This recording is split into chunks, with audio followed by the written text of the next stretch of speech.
Hello friends, this is Thaddeus from Going Nerdy, and today we are just now getting our first look at the Millennium Falcon kit. Now this is Han's Millennium Falcon, not to be confused with Young Lando's or, Rey's, although it is the same ship.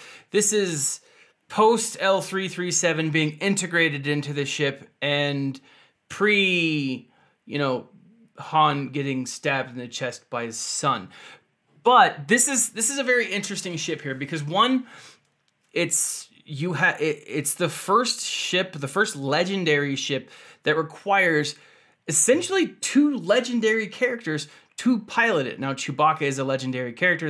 You got to have Chewie to pilot it, and you have to have Raid Han. Now I know Raid Han's not a legendary character, but he is behind a wall of sorts, right? Now granted, it's an easy wall to climb over. It's still a wall, right? He's still behind that. Now, besides that, his Millennium Falcon, Han's Millennium Falcon, is also behind a bounty hunter wall. You've got to have all of that crap to even be able to pilot, even to be able to unlock the Millennium Falcon. So if you have access to the Millennium Falcon, this is what you're going to be getting. One, it's a rebel scoundrel ship. It's an attacker. It's a cargo ship. So it's going to be something that can be used in a number of different areas. This is by far going to be the new meta for ships. You're going to want this ship as much as possible. And it makes me a little regretful that I didn't panic farm this ship. It also makes me sad that I, haven't been focused on ships nearly as much as I should. The kit itself is pretty solid. His basic is called Special Modifications, deals physical damage to target enemy, and call another random rebel ally to assist. Flick target lock for 2 turns on critical hit. If the allied capital ship is a rebel, dispel all buffs on the target. Now this is a very, very effective tool, especially considering you've got a few other rebel ships that allow you to call another rebel ally. And so this is going to be beneficial. Calling them and then calling him is going to allow you to call someone else, which just kind of makes sense. Watch this. His first special has a 3-turn cooldown. The Falcon dispels all buffs from itself, recover 50% health and protection, and gains outmaneuver, a unique buff for 3 turns, which can't be copied. Additionally, it gains 35% turn meter for each rebel ally and Empire enemy. That actually is something that I want to talk about here in a moment, what that could mean for the future. Outmaneuver reads 25% evasion and can't be targeted while other allies are present. So that's kind of cool. Like essentially it's a de-taunt. It's a taunt for someone else. It's forcing you to taunt someone else or to choose someone else to attack. I kind of like that.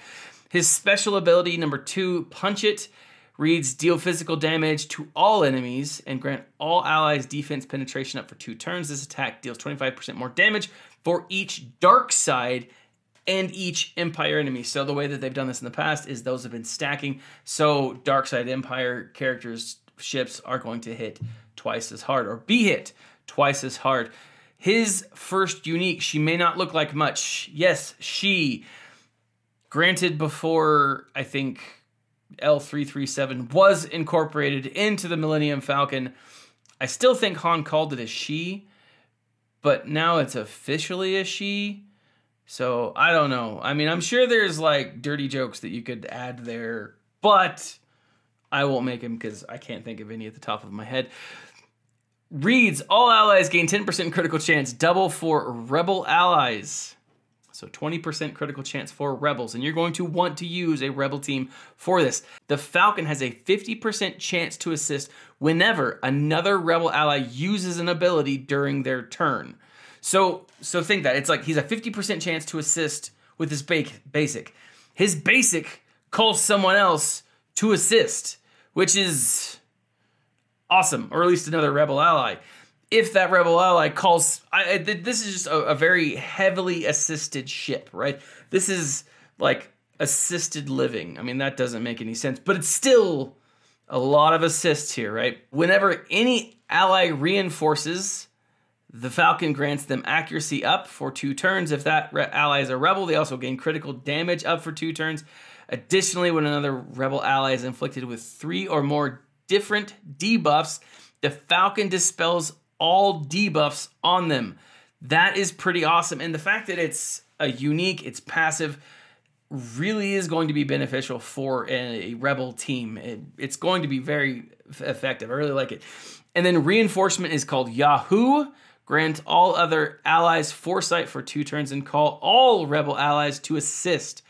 Additionally, reduce the cooldown of the allied republic or rebel capital ship by 1 for all abilities except call reinforcement. That is awesome. That is really, really cool. Now, what that does specifically is make the rebel capital ship, the home one, which was meta a while ago, but hasn't been meta for a time. It's going to make the home one the team that you're going to want to go to. Now, what does that mean? That means you're also going to want to level up all of your ships, right? All of your rebel ships. You're going to want to level up all of their characters that are and connected to them. I think that this could be the start of a more in-depth focus on ships. Now, I don't rightly know, but there's been a lot of really cool things that we've seen with ships so far. Territory wars include ships. We have territory battles has ships. Grand Arena has definitely some ship components to it, depending on when and how they launch it. But it makes me wonder if they're going to start incorporating something else. It would be really cool to see the Death Star added to this game as a raid. Maybe even if it wasn't a raid, maybe if it was like a series of events, a territory war style event or a territory battle style event where you go through different phases, where you use your ships. I don't know how it would work. I don't feel that we have enough ships just yet to really have that, right? To really have a raid like that. I think it would be really, really cool. But again, we don't have anywhere near enough what I would imagine to be viable for a raid level event, right? So it makes me wonder if they'll do something else. If it's not a raid, if it'll be a special event, if it'll be whatever. I think that we could see more and more ships being added to the game. Now, when they do their Galactic Republic rework, I definitely think we could see some more ships being added to the game. I definitely think we could see an Obi-Wan Kenobi ship. In that first battle over Coruscant, that was pretty awesome. I think we could see some definite separatist ships being added to the game because there's a lot that could be added. I think with time, we'll see more and more coming to the game, and I do think that we'll see more and more of a focus on ships being added to the game. Now, what I would also like to see is kind of a rework of Ship Arena. If you are first place, you are getting as much or even more crystals for ships, and then, tailoring it down more and more and more. Now, simply I say that because, for me, I don't care as much about ships. I'd put a lot more effort into it if I could get crystals at level position 100. I probably would focus a little more. And I know other people would too. But based on how difficult it is to gear up a ship, how difficult it is to unlock some of these ships, I think it's kind of necessary because, again, looking just at the Millennium Falcon, you have to have all the bounty hunters to a point that they are capable. You have to have all the bounty hunters geared and, at least omega'd to a point, and at least modded to a point that their stats, can positively affect the ships, right? Then you have to have the ships unlocked.